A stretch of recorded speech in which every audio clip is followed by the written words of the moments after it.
നമസ്തേ, എൻ്റെ പേര് ഗ്രീഷ്മ. മലയാളമാണ് വിഷയം. മലയാള സാഹിത്യത്തെക്കുറിച്ച് നിങ്ങൾ 6ാം ക്ലാസ്സിലെ കുട്ടികളാണ്. അപ്പോൾ നിങ്ങൾക്ക് മലയാള സാഹിത്യത്തെക്കുറിച്ച് ഇനി അറിയേണ്ടതുണ്ട് അല്ലേ? മലയാള സാഹിത്യം അല്ലേ, മധുരം, നമ്മുടെ മാതൃഭാഷയായിട്ടുള്ള മലയാളത്തിന് ആ ഒരു സാഹിത്യ സംഭാവനകൾ അല്ലേ, അതിനെക്കുറിച്ച് നമുക്ക് കൂടുതലായിട്ട് മനസ്സിലാക്കാം. മലയാളത്തിന് ഗദ്യവും പദ്യവും അല്ലേ അടങ്ങിയതാണ് മലയാള സാഹിത്യം. പദ്യങ്ങൾ നിങ്ങൾക്കറിയാം, നിങ്ങൾ പഠിച്ചിട്ടുണ്ട്. ഗദ്യങ്ങളാണെങ്കിൽ അത് എങ്ങനെയൊക്കെ ഗദ്യങ്ങൾ തരംതിരിച്ചിരിക്കുന്നു എന്നറിയോ? നോവലും ചെറുകഥയും ജീവചരിത്രവും നിരൂപണവും നാടകവും അങ്ങനെ പല വിഭാഗങ്ങളായിട്ടാണ് ഗദ്യസാഹിത്യം നിലനിൽക്കുന്നത്. ആ ഗദ്യസാഹിത്യത്തിൽ കഥകൾ നമ്മൾ ഒരുപാട് ഇല്ലേ. അപ്പോൾ നമുക്ക് പഠിക്കാനുള്ളത് ഒരു നോവലിനെ കുറിച്ചാണ്. ഏതാണ് ആ നോവൽ എന്ന് നിങ്ങൾക്കറിയോ? നിങ്ങൾ പുസ്തകം നോക്കിയിട്ടുണ്ട്, ഇന്ദുലേഖ അല്ലേ? അതെ, ഇന്ദുലേഖ എന്ന നോവലിനെ കുറിച്ചാണ് നമുക്ക് പഠിക്കാനുള്ളത്. ആ നോവലിനെ കുറിച്ച് പഠിക്കുന്നതിന് മുമ്പ് നോവൽ എന്താണെന്ന് നമുക്കറിയണം. ചെറുകഥ അല്ലെ, ചെറുകഥയിൽ നിന്നും നോവല് വ്യത്യസ്തപ്പെട്ടിരിക്കുന്നു. എങ്ങനെയാണ് വ്യത്യാസപ്പെട്ടിരിക്കുന്നത്?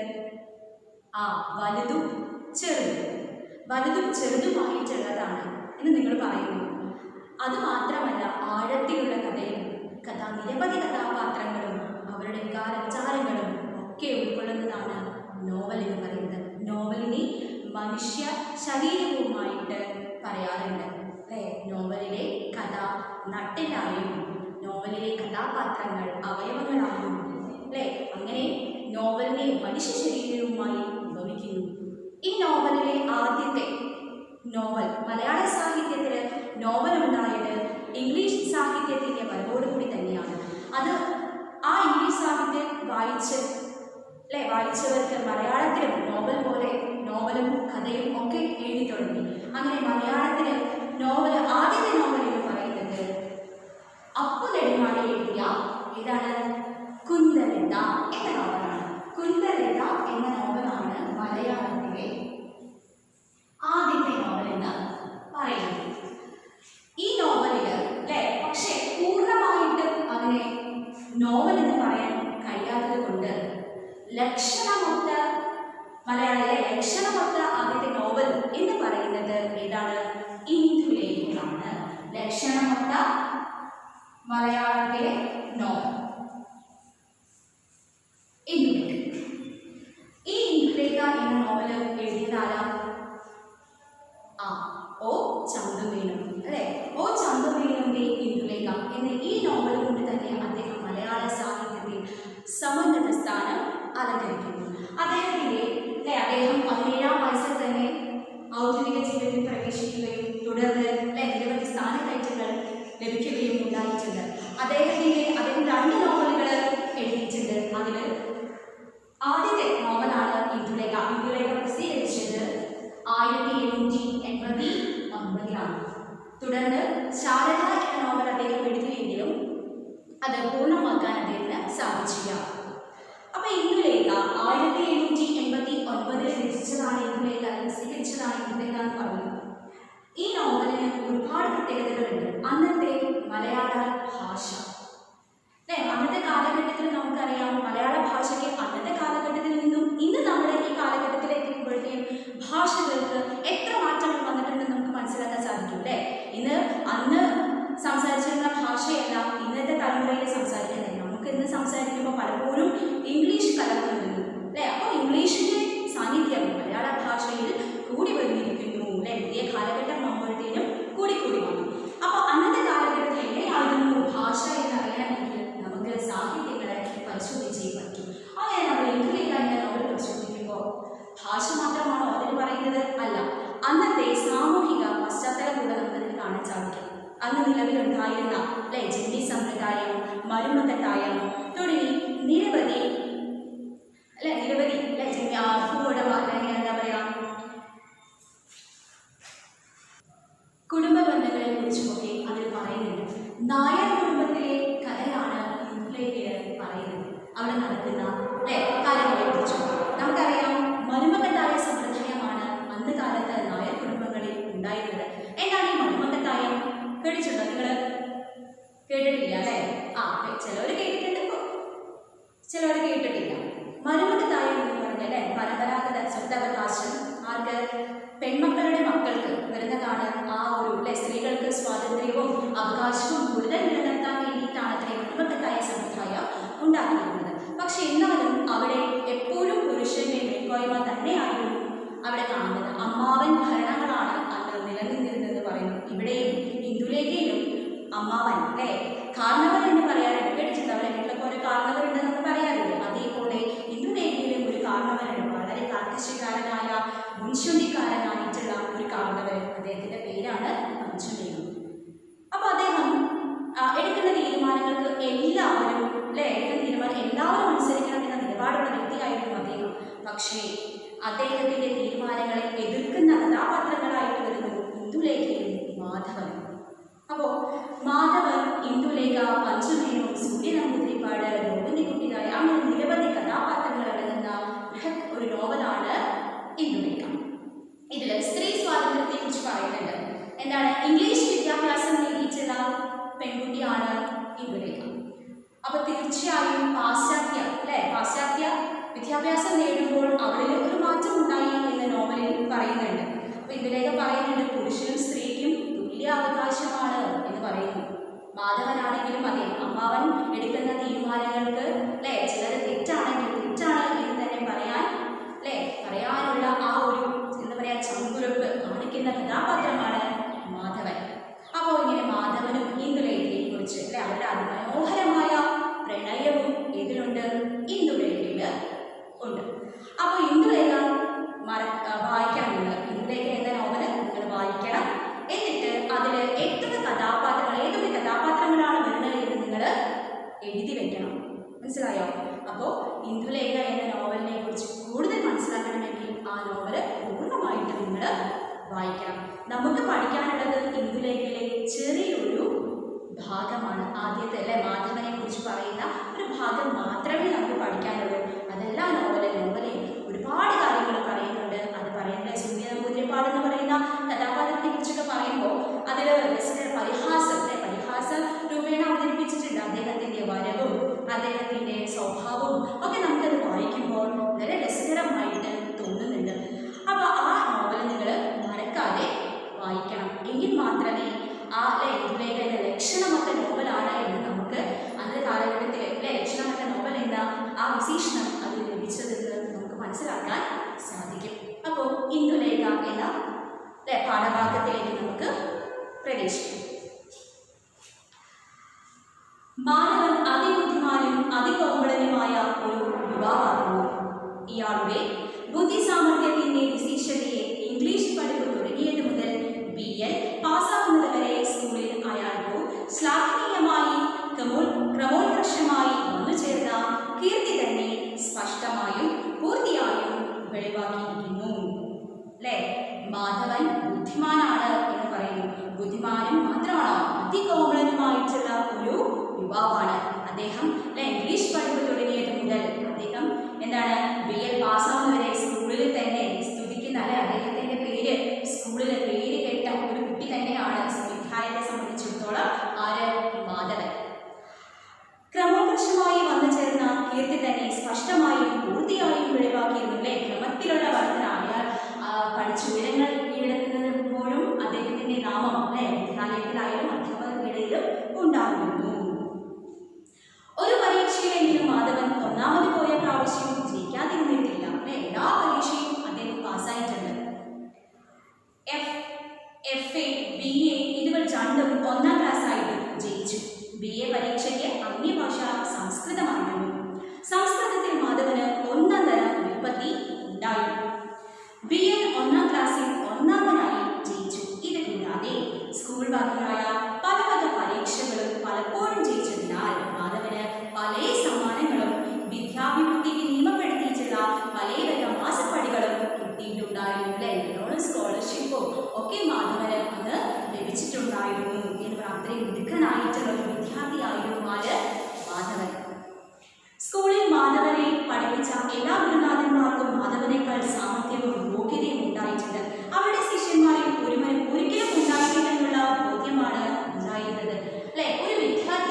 ചീത്ത അല്ലെ നമ്മുടെ പേര് ചീത്ത പേര് എന്ന് പറയില്ലേ അത് കേൾപ്പിക്കാൻ വളരെ എളുപ്പമാണ്. പക്ഷെ ഒരു നല്ല കുട്ടി എന്ന് പറയണമെങ്കിൽ അതിന് കുറച്ച് നമ്മൾ അതിൻ്റെതായിട്ടുള്ള നമ്മുടെ സ്വഭാവത്തിലും അല്ലെ നമ്മുടെ പഠനത്തിലും ഒക്കെ നല്ല രീതിയിൽ മാറ്റം കൊണ്ടുവന്നാൽ മാത്രമേ നല്ല വിദ്യാർത്ഥി എന്ന് നമുക്ക് പേര് ലഭിക്കുകയുള്ളൂ. അപ്പോൾ നിങ്ങൾ എല്ലാവരും നല്ല വിദ്യാർത്ഥികളാണ് കേട്ടോ, അല്ലാതെ ഞാൻ പറയുന്നില്ല. എങ്കിലും അല്ലെ നമ്മൾ എപ്പോഴും ചീത്ത കുട്ടി ആവാതെ അല്ലെ നല്ല കുട്ടിയാവാനാണ് നമ്മൾ എപ്പോഴും നോക്കേണ്ടത്. ഈ വിശേഷവിധിയായ ബുദ്ധിക്ക് പാർപ്പിടമായിരിക്കാൻ തനനരൂപമായി സൃഷ്ടിച്ചതോ മാധവന്റെ ദേഹം എന്ന് അയാളെ കണ്ട് പരിചയമായ ഏവനും തോന്നും. ഒരു പുരുഷന്റെ ഗുണദോഷങ്ങളെ വിവരിക്കുന്നതിൽ അവന്റെ ശരീര സൗന്ദര്യ വർണ്ണന വിശേഷ വിധിയായി ചെയ്യുന്നതും സാധാരണ അനാവശ്യമാകുന്നു. എന്താ പറയുന്നേ? ചിന്തമേനെ പറയണം മാധവനെ കുറിച്ച് പറയുന്നത് അല്ലെ. മാധവൻ എന്ന് പറയുന്നു മിടുക്കനാണ് വിദ്യാഭ്യാസത്തിൽ. പക്ഷെ അദ്ദേഹത്തിന്റെ രൂപത്തെ കുറിച്ച് പറയുകയാണ്. എന്താണ് മാധവന്റെ രൂപം? ദേഹം സൃഷ്ടിച്ചത് എല്ലാത്തിനും തെളിഞ്ഞ് സൃഷ്ടിച്ചതാണോ അദ്ദേഹത്തിന്റെ രൂപമെന്ന് പറയുകയാണ്. മനോഹരമായിട്ടുള്ള രൂപം തന്നെയാണ് അദ്ദേഹത്തിനുള്ളത്. നമ്മൾ പറയും അവന്റെ അല്ലെ പറ്റിയ രൂപമാണ് അവനുള്ളത്. അവന്റെ അറിവിനും അല്ലെ എല്ലാത്തിനും പറ്റിയ ഒരു രൂപം തന്നെയാണ് ഈശ്വരൻ കനിഞ്ഞ് കൊടുത്തിരിക്കുന്നത്. ഒരു പുരുഷന്റെ ഗുണദോഷങ്ങളെ വിവരിക്കുന്നതിൽ അവന്റെ ശരീരവർണ്ണന വിശേഷവിധിയായി ചെയ്യുന്ന സാധനം അല്ലെ. ഒരു പുരുഷന്റെ നല്ല പ്രവൃത്തിയെ കുറിച്ച് പറയുന്നത് നമുക്ക് അല്ലെ അത്ര വിശേഷമായിട്ട് നമ്മൾ പറയേണ്ട ആവശ്യമില്ല അല്ലെ. നല്ലൊരു പുരുഷനാണ്, ഉത്തമ പുരുഷനാണ് ശ്രീരാമൻ എന്ന് പറയുന്നു. അങ്ങനെ പറഞ്ഞാൽ പോലെ നമുക്ക് കൂടുതൽ വിശേഷങ്ങൾ കൊടുക്കണം വേണ്ട. എങ്കിലും ഞാൻ പറയുന്നു. കാരണം എന്താണ്? ബുദ്ധി, സാമർഥ്യം, പഠിപ്പ്, പൗരുഷം, വിനയാഗുണങ്ങൾ ഇതുകളെ പറ്റി പറഞ്ഞാൽ മതിയാവുന്നതാണ്. എന്നാൽ മാധവന്റെ ദേഹകാന്തിയെ പറ്റി രണ്ടക്ഷരം ഇവിടെ പറയാതിരിക്കുന്നത് ഈ കഥയുടെ അവസ്ഥയ്ക്ക് മതിയാകില്ലെന്ന് ഒരു സമയം എന്റെ വായനക്കാർ അഭിപ്രായപ്പെടുമോ എന്ന് ഞാൻ ശങ്കിക്കുന്നതിനാൽ ചുരുക്കി പറയുന്നു അല്ലെ. മാധവൻ എന്ന് നമ്മൾ പഠിപ്പും സാമർഥ്യം ഒക്കെ ഉള്ള ഒരാളെന്ന് മാത്രം പറഞ്ഞാൽ മതിയാവും. ഒരു വായനക്കാരെ എങ്ങനെയായിരിക്കും അല്ലെ വാഗ്മയ നമ്മളൊരു ആളെ സങ്കല്പിക്കുമ്പോൾ നമ്മുടെ മനസ്സിൽ ഈശ്വരന്മാരാണ് അല്ലെ. ഈശ്വരന്മാരെ ആരും നമ്മൾ കണ്ടിട്ടുണ്ടോ? ഇല്ല. പക്ഷെ നമ്മുടെ മനസ്സിൽ ശിവനെന്നും കൃഷ്ണനെന്നും പറയുമ്പോൾ ഒരു രൂപമുണ്ട് ഇല്ലേ? ആ രൂപം എങ്ങനെ ഉണ്ടായി? ചിത്രകാരന്മാർ വരച്ച ചിത്രങ്ങളിൽ നിന്ന് നമ്മൾ മനസ്സിലാക്കി ശ്രീകൃഷ്ണന്റെ രൂപത്തെയും മഹാദേവന്റെ രൂപത്തെയും എല്ലാം. അതേപോലെ മാധവൻ എന്ന് പറയുമ്പോഴും നമ്മുടെ മനസ്സിലൊരു രൂപം കടന്നു വേണമെങ്കിൽ മാധവന്റെ ശരീരത്തെ കുറിച്ച് വർണ്ണിക്കണം എന്നാണ് ആര് പറയുന്നത്? ചന്ദ്രമേനോൻ പറയുന്നത്.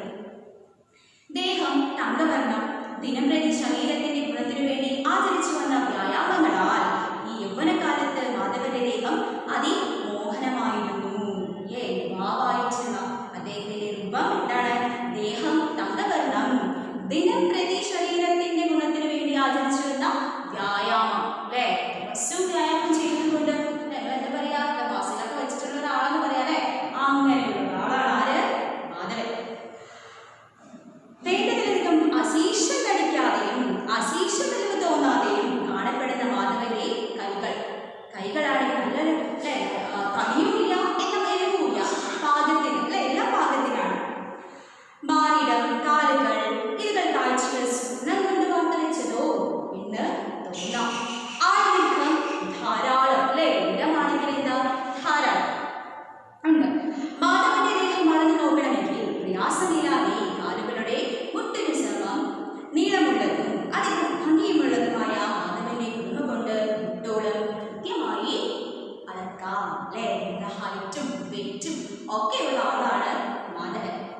മാധവന്റെ മുഖത്തെ കാന്തിയും പൗരുഷശ്രീയും പുരുഷനായാൽ പൗരുഷം വേണമെന്ന് പറയുന്നു അല്ലേ. എന്താണ് പൗരുഷം? എനിക്കറിയാം. അപ്പൊ പുരുഷൻ നമ്മൾ ഓരോ കഥാപാത്രങ്ങളെ നമ്മൾ കാണാൻ പറ്റും. സിനിമയിലായാലും അല്ലെ നല്ല ആണത്തമുള്ളവൻ എന്ന് പറയും അല്ലെ. അന്ന് ആണത്തം അതാണ് അല്ലെ പൗരുഷശ്രീയും. ഓരോ അവയവങ്ങൾക്കും പ്രത്യേകമുള്ള സൗന്ദര്യവും അന്യോന്യമുള്ള യോജിതയും ആകെപ്പാടെ മാധവന്റെ മുഖവും ദേഹ സ്വഭാവവും കൂടി കാണുമ്പോൾ ഉള്ള ഒരു ശോഭയും അത്ഭുതപ്പെടുത്തക്ക തന്നെ പറയാറുള്ളൂ അല്ലെ. അത്ഭുതം തന്നെയാണ് മാധവന്റെ രൂപം എന്നാ പറയാ. അത്രയ്ക്ക് സുന്ദരനാണ് ആര്? മാധവൻ. മാധവനെ പരിചയമുള്ള സകല യൂറോപ്യന്മാരും വെറും കാഴ്ചയിൽ തന്നെ മാധവനെ അതികൗതുകം തോന്നി മാധവന്റെ ഇഷ്ടന്മാരായി തീർന്നു പറയുന്നത് അല്ലെ.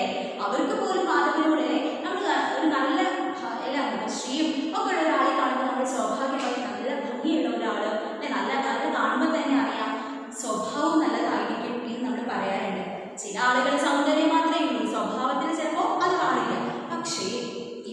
അല്ലേ മാധവൻ ഇത് രണ്ടും യോജിച്ചു വന്നിരിക്കുന്നു. അപ്പോൾ മാധവന് സൗഹൃദം സ്ഥാപിക്കാൻ യൂറോപ്യന്മാർ പോലും വരാറുണ്ടെന്നാണ് പറയുന്നത്. അങ്ങനെയാണ് മാധവന്റെ സമീപത്തെ കുറിച്ച് വർണ്ണിക്കുന്നത്. ഇനി അടുത്തത് അല്ലേ അടുത്തതിലേക്ക് പോയി നോക്കൂ. ഭൃത്യൻ വന്നു വിളിച്ചതിനാൽ മാധവൻ തന്റെ അമ്മാവനെ അടുക്കുകയും ചെയ്തു നിന്നു. ശങ്കരമേനോൻ, മാധവ, ഇത് എന്ത് കഥയാണ്? വയസ്സുകാലത്ത് കാരണവരോട് എന്തെല്ലാം അധിക്ഷേപമായ വാക്കുകളാണെന്ന് പറഞ്ഞത്. അല്ലെ എന്തോ അവിടെ സംഭവിക്കും. എന്താ പറഞ്ഞേ? അമ്മാവൻ ശങ്കരമേനോൻ എന്ന് പറയുന്ന അദ്ദേഹം അല്ലെ പറയണം, മാധവ നീ ഇത് എന്തു കഥ അല്ലേ മാധവൻ എന്തും ചെയ്തു എന്നാ പറയുന്നത്. എന്താണ് അദ്ദേഹത്തിന് ഇംഗ്ലീഷ് പഠിപ്പിച്ചതിന്റെ ഫലമോ ഇത്? എത്ര ദ്രവ്യം നിനക്ക് വേണ്ടി അദ്ദേഹം ചിലവ് ചെയ്തു എന്നാണ് അദ്ദേഹം ചോദിക്കുന്നത്. അല്ലെ എന്നെ ഇംഗ്ലീഷ് ഇവിടെ എഴുതിയിട്ടുണ്ട്. എന്താണ് ഇംഗ്ലീഷ് എന്നാ പറയുന്നത്. അല്ലെ അന്നകാലത്ത് അത് അങ്ങനെയാണ് പഠിപ്പിച്ചിരുന്നത്. ഇന്നും പ്രാദേശികമായിട്ടുള്ള ഭാഷകള് അല്ലെ പാലക്കാടൻ ഭാഷ, തൃശ്ശൂര് അല്ലെ. പക്ഷെ ഇന്ദുലേഖയിലെ ഭാഷ എന്ന് പറഞ്ഞാൽ ചന്തുമേനോൻ പറഞ്ഞിട്ടുണ്ടായിരുന്നു ഇന്ദുലേഖ എഴുതിയത് എന്താണ് സംസാര ഭാഷയാണ് എന്ന്. പക്ഷെ ഇത് വായിക്കുമ്പോൾ സംസാര ഭാഷയായി തോന്നുന്നുണ്ട്. ചില സന്ദർഭങ്ങളിൽ നമുക്കിത് സംസാര ഭാഷയായിട്ട് തോന്നുന്നില്ല അല്ലെ. അന്നത്തെ അവിടുത്തെ ഉത്തര മലബാറില് വരേണ്യവർഗത്തിന്റെ ഭാഷയാണ് ഇന്ദുലേഖയിൽ കാണുന്നത്. നമ്മൾ പറയും വള്ളുവനാടൻ ഭാഷയാണ് അല്ലെ. ഇങ്ങോട്ട് ചുറ്റൂരിലേക്ക് വന്നു കഴിഞ്ഞാൽ പാലക്കാടന്റെ അനി അല്ലെ. നമ്മള് ആ ഒടിനറി സിനിമയിലൊക്കെ കാണുന്ന പോലത്തെ ലാംഗ്വേജ് നമ്മൾ പാലക്കാടൻ ലാംഗ്വേജ് പറയും. തൃശ്ശൂർക്ക് ലാംഗ്വേജ് വേറെ ഉണ്ട്. അങ്ങനെ പല പല തരത്തിലെ ഭാഷകള് വ്യത്യാസപ്പെട്ടിരിക്കുന്നു പ്രാദേശികമായിട്ട്. അപ്പൊ ആ ഒരു ഭംഗിയും ഇവിടെയും കാണാൻ സാധിക്കും. അപ്പൊ മാധവൻ മറുപടി പറയാണ്, അമ്മാവനും ഇങ്ങനെ അഭിപ്രായപ്പെടുന്നത് ഞങ്ങളുടെ നിർഭാഗ്യമാണ് അല്ലെ. അമ്മാവനും ഇങ്ങനെ പറയുന്നുണ്ടല്ലോ, ഞങ്ങളുടെ നിർഭാഗ്യമാണ്.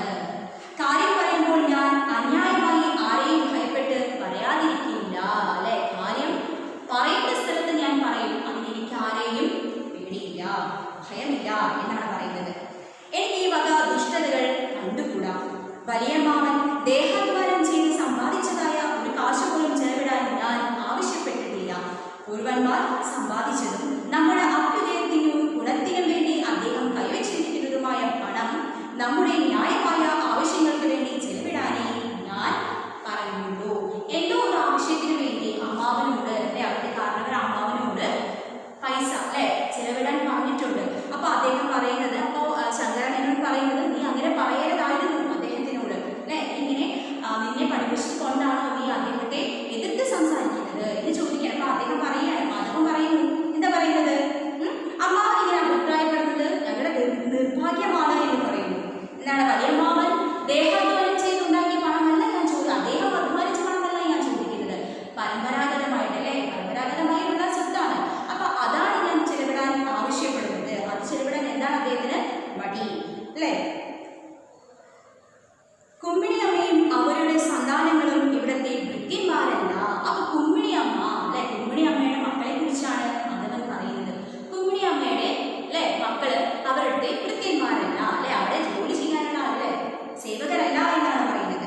അവരെ എന്താണ് വലിയമ്മാവൻ ഇത്ര നിർദ്ദയമായി തള്ളിക്കളഞ്ഞിരിക്കുന്നത് അല്ലെ. എല്ലാവരെയും ഒരുപോലെ കാണും, ഒരു വീട്ടിലെ എല്ലാവരും ഒരുപോലെ കാണേണ്ട സാഹചര്യം. പക്ഷെ അവിടെ അദ്ദേഹം ഒരുപോലെ കാണുന്നില്ല എന്നുള്ള കാര്യമാണ് അവിടെ പരാമർശിക്കുന്നത്.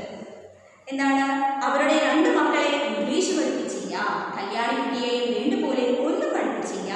എന്ത് കഷ്ടമാണ് അദ്ദേഹം ചെയ്യുന്നത്? ഇങ്ങനെ ദുഷ്ടത കാട്ടാമോ? ഇനി ആ ചെറിയ ശിങ്കനെയും മുടിക്കുട്ടനെ പോലെ വളർത്താനാണത്രേ ഭാവം.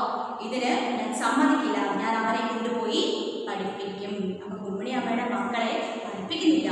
അവരെ വീട്ടുവേലകൾ നോക്കി ചെയ്യിച്ച് അവിടെ നിർത്തിയിരിക്കുകയാണ് അമ്മാവൻ. അപ്പൊ അദ്ദേഹം ചെയ്യുന്ന ആ പ്രവൃത്തിയോട് മാധവന് ഇഷ്ടം ഇല്ല. അപ്പൊ അദ്ദേഹം പറയാണ്, അമ്മാവൻ ചെയ്യുന്ന ആ പ്രവൃത്തി എനിക്ക് ഒരിക്കലും അംഗീകരിക്കാൻ സാധിക്കില്ല. അതുകൊണ്ട് ഞാൻ അതിനെ എതിർക്കുക തന്നെ ചെയ്യും.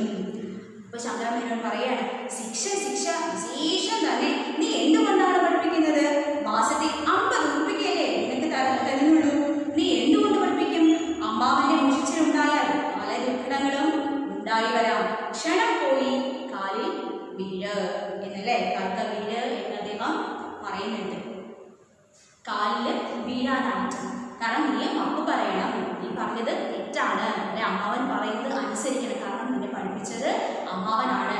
അപ്പൊ അതിനെ നന്ദി നീ എന്തായാലും കാണിക്കണം എന്നൊക്കെ പറഞ്ഞുകൊണ്ട് ശങ്കരമേനോൻ മാധവനോട് പറയുന്നതാണ്. പക്ഷെ മാധവൻ പറയുന്നത് എന്താണ്? എല്ലാവരെയും ഒരുപോലെ കാണണം എന്നാണ് പറയുന്നത് അല്ലേ. എന്നെ ഇംഗ്ലീഷ് പഠിപ്പിച്ചു, ഇന്ദുലേഖനൊക്കെ പഠിപ്പിച്ചിട്ടുണ്ടെങ്കിൽ അവരെ എന്നെ കൊണ്ട് പഠിപ്പിച്ചുകൂടാ, അവരെന്ത് തെറ്റാണ് ചെയ്തത് അല്ലേ, അവരെങ്ങനെ ചെയ്യേണ്ടത്. ശിവനെ പഠിപ്പിക്കുന്ന കാര്യം പറയുന്നത് ശിവനെ മുടികുട്ടനെ പോലെ അല്ലെ, ഇങ്ങനെ മുടികുട്ടൻ എന്ന് പറയുന്ന പണിയെടുക്കാനല്ല അല്ലെ, നമ്മളെപ്പോഴും അല്ലെ പോത്തിനോട് ഉപമിക്കാറുണ്ട് അല്ലെ. പോത്തും അതേപോലെ മുടിയും അല്ലെ എന്താണ് എപ്പോഴും ജോലി ചെയ്യുന്ന, എപ്പോഴും അതിൻ്റെ ആ ജോലിയിൽ ഏർപ്പെട്ടുകൊണ്ടിരിക്കുന്നവരാണ്. അപ്പോൾ ഇവിടെ ശിവനെയും മുടികുട്ടനെ പോലെ വളർത്താനാണോ എന്നാണ് ചോദ്യം. അവനെ പഠിപ്പിക്കണ്ടേ എന്ന് പറയണം. അപ്പോൾ അദ്ദേഹം പറയുന്നത് എനിക്ക് 50 ഉപ്പികയല്ലേ കിട്ടുന്നുള്ളൂ എന്ന്. എന്തായാലും കുഴപ്പമില്ല, ഞാൻ എടുക്കുന്നത്. അപ്പോൾ ഇതിൽ മാധവൻ എന്ന കഥാപാത്രം, അപ്പോൾ പാശ്ചാത്യ സംസ്കാരം അല്ലേ കുറച്ചൊക്കെ കേരളത്തിലേക്ക് വന്നു തുടങ്ങിയ സമയം ബ്രിട്ടീഷുകാരുടെ ഭരണമായിരുന്നു, പല സ്ഥലങ്ങളിലും വന്നുണ്ടായിരുന്നുണ്ട്. അപ്പോൾ ആ ഒരു കാലഘട്ടത്തെ ഇത് പറയുന്നുണ്ട്. അപ്പോൾ ആ ഒരു മാധവന്റെ സ്വഭാവ രീതിയെക്കുറിച്ച് എല്ലാവരെയും തുല്യരായി കാണണമെന്ന് പറയുന്ന മാധവന്റെ സ്വഭാവം നല്ല സ്വഭാവമല്ലേ, അല്ലാതെ പണമുള്ളവൻ മാത്രം അല്ലെങ്കിൽ പണമില്ലാത്തവനെ ഒരു ഭാഗത്ത് കാണുന്നു അങ്ങനെയല്ല. എല്ലാവരെയും തുല്യരാണ്, ഈ നാട്ടിൽ അല്ലെങ്കിൽ ഈ ജനങ്ങൾ എല്ലാവരും നമ്മളെല്ലാവരും തുല്യരാണ് എന്ന ചിന്ത ഉണ്ടാകാനുള്ള ഒരു വ്യക്തി വികാസം അവിടെ സംഭവിക്കുന്നു. അതുവരെ ഉണ്ടായിരുന്നല്ല എന്താണോ മുത്തശ്ശന്മാരോ അല്ലെങ്കിൽ കാരണവന്മാരോ പറയുന്നത് അതനുസരിച്ച് നിന്ന തലമുറയിൽ നിന്നും ഒരുപാട് വ്യത്യാസങ്ങൾ ഉണ്ടായിട്ടുണ്ട് ഇന്ദുലേഖയിൽ. അപ്പോൾ ഇന്ദുലേഖ എന്ന നോവൽ നിങ്ങൾ ആദ്യം വായിക്കണം. കൂടാതെ അതിൽ ഈ പറയുന്ന പാഠഭാഗം നിങ്ങൾക്ക് അല്ലെ 2-3 തവണ വായിക്കണം. എങ്കിൽ നിങ്ങൾക്ക് ആദ്യം പറയാറുണ്ട് ഇത് മനസ്സിലായില്ല അത് മനസ്സിലായില്ല എന്ന്. ആദ്യം നിങ്ങൾ കൃത്യമായിട്ട് ഓരോ അക്ഷരങ്ങളും മനസ്സിലാക്കി വായിക്കുമ്പോൾ എല്ലാം നമുക്ക് അല്ലെ മലയാള ഭാഷയുടെ സൗന്ദര്യം മനസ്സിലാക്കണമെങ്കിൽ ആ ഭാഷയെ ആഴത്തിൽ മനസ്സിലാക്കാൻ നമുക്ക് സാധിക്കണം. അപ്പോൾ ഇതിൽ പറഞ്ഞിരിക്കുന്ന ഓരോ പ്രവർത്തനങ്ങളും നിങ്ങൾ ചെയ്യേണ്ടതാണ്. പുറകിൽ കൊടുത്തിട്ടുള്ള വ്യത്യാസങ്ങൾ പട്ടികപ്പെടുത്തുക, നിരൂപണം എഴുതുക, പദശേഖരം അല്ലെ പദങ്ങളിൽ പുതിയ പദങ്ങൾ വന്നിട്ടുണ്ട് അല്ലെ, നമ്മൾ സാധാരണ ഉപയോഗിക്കാത്ത പല പദങ്ങളും വന്നിട്ടുണ്ട്. അപ്പോൾ ആ പദങ്ങളൊക്കെ എഴുതിയതിൻ്റെ അർത്ഥം എന്താണെന്ന് നിങ്ങൾ കണ്ടെത്തണം. കൂടാതെ ഈ പുറകിൽ കൊടുത്തിട്ടുള്ള അല്ലെ ക്വസ്റ്റ്യൻസിന് എല്ലാം നിങ്ങൾ ഉത്തരവും എഴുതി വെക്കേണ്ടതാണ്. അപ്പോൾ നിങ്ങൾക്ക് ഇന്ദുലേഖ എന്ന പാഠഭാഗത്തെക്കുറിച്ച് മനസ്സിലായെന്ന് ഞാൻ വിചാരിക്കുന്നു. നമസ്തേ.